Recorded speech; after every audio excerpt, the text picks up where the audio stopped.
Continuamos con San Lucas, con el Magnificat. Y vemos esta otra estrofa: auxilia a Israel, su siervo, acordándose de la misericordia, como lo había prometido a nuestros padres, en favor de Abraham y su descendencia por siempre.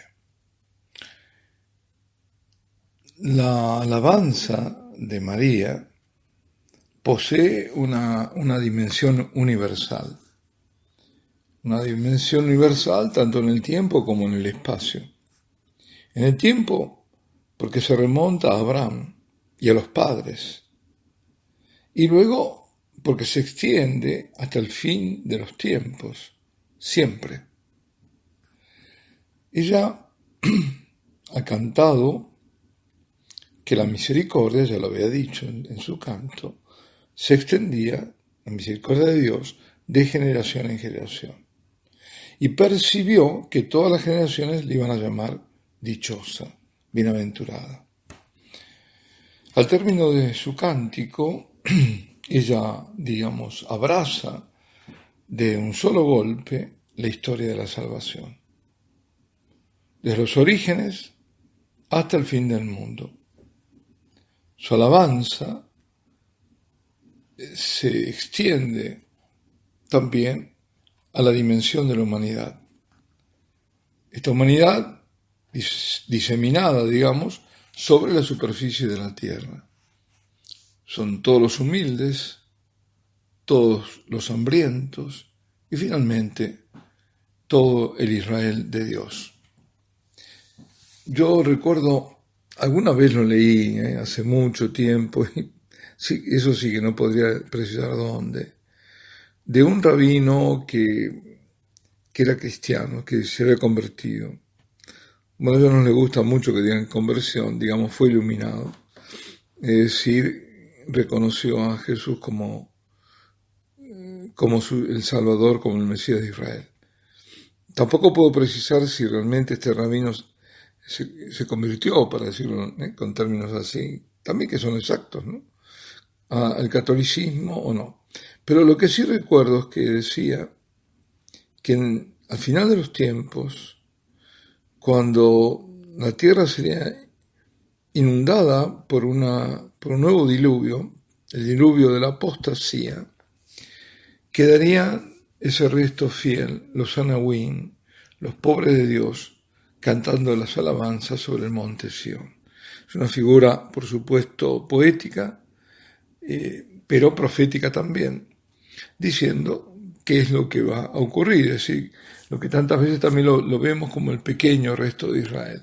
Y como comentaba un sacerdote muy amigo mío, me decía, fíjate que ya la idea del resto es de algo pequeño, pero hablar de pequeño resto es más pequeño todavía. ¿Por qué? Porque en ese mar de apostasía, ese mar va a tragar a muchos.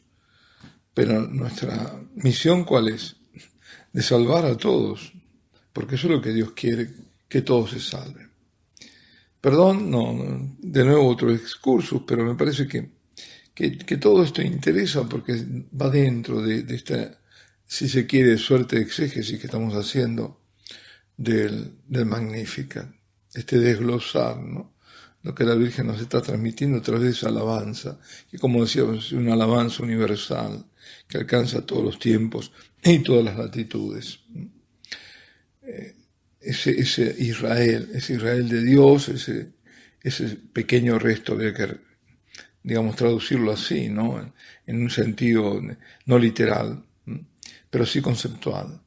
Ese Israel de Dios, la fuente de bendición universal, según la promesa que le había sido hecha a Abraham, cuando Dios le dice, haré de ti un gran pueblo, te bendeciré, yo magnificaré tu nombre, y por ti se bendecirán todos los pueblos de la tierra. Y mientras que María está recordando la promesa hecha a nuestros padres en favor de Abraham, ella evoca esta dimensión universal de salvación. María da gracias anticipadamente por aquello que va a ocurrir en la historia, porque ella sabe que en Dios todo ya está cumplido. Dichosa aquella que ha creído que se cumpliría lo que le fuera dicho de parte del Señor. Ese es el saludo que le hace Isabel. Y esta salvación, que aún no está visible en la historia de los hombres, María la canta como ya realizada. Ella afirma que se cumplen las profecías pasadas, el anuncio hecho a nuestros padres. Por la concepción virginal, Dios se acuerda de su misericordia. Esto no significa que a veces haya amnesia, sino que en ese instante Él hace memoria de su alianza. Entonces el memorial, en el espíritu semítico, es mucho más allá que el recordar. Hacer memoria significa hacer presente un acontecimiento pasado y comunicarlo.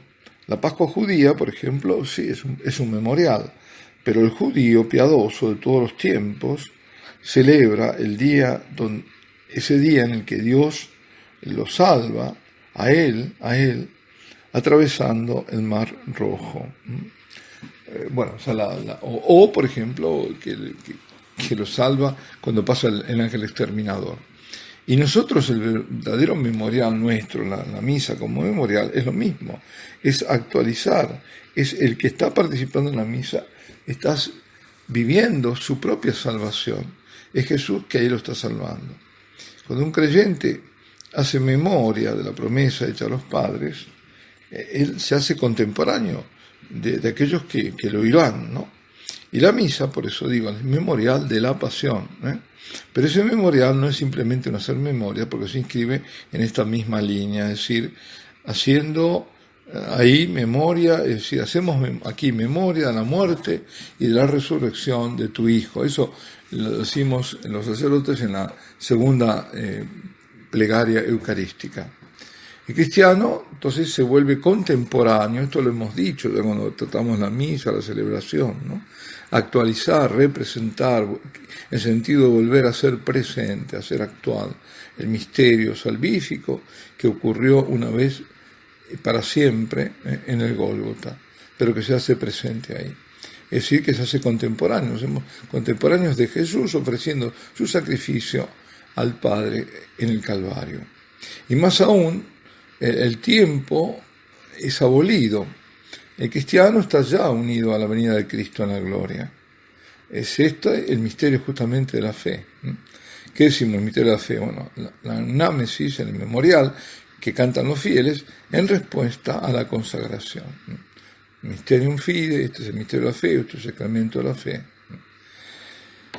Ahí se declara que ha sido abolida toda distancia entre el momento presente y la promesa ya hecha anteriormente. También cuando Dios se recuerda, Él hace vivir, hace revivir o vivir. María lo canta, auxilia a Israel su siervo. Es decir, auxiliar y resucitar es todo uno.